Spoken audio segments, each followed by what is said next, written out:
Today is Saturday, and I thought, why not make a little educational, instructional video for all of my budding young beginner guitar players. So today we're going to talk about chords. We're going to talk about major and minor chords, and we're going to talk about the differences, and I'm going to teach you how to identify them. So let's get started. So let's just take A major, okay? This is an A major chord, and this is an A minor chord.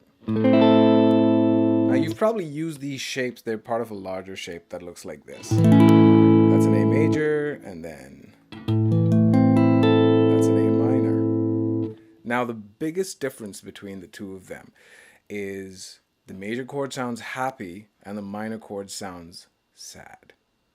Watch, I'll play it for you again. This is the major, it sounds happy. And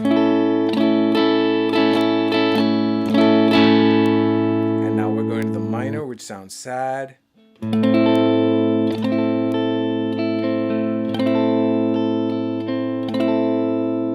hear it?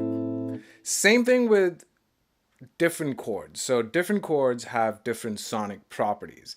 And if you want to learn the sound of a chord, just learn to associate that with some sort of visual image. That's what I do. So this is kind of like everybody's happy, children are playing in the park, butterflies, sunshine, and then all of a sudden, COVID is here. Just kidding.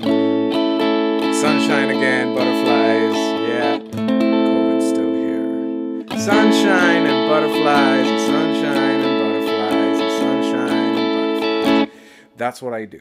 And then if you want to try another chord out, so let's take A suspended, A sus4. Now, it's called suspended, and in my mind, the chord is sort of hovering over ground. It hasn't landed yet, and then there we go. Now we're home. So this is A sus4 or A suspended 4, however you want to call it. And it has a very unresolved feeling to it. It has a very unresolved sound. So suspended,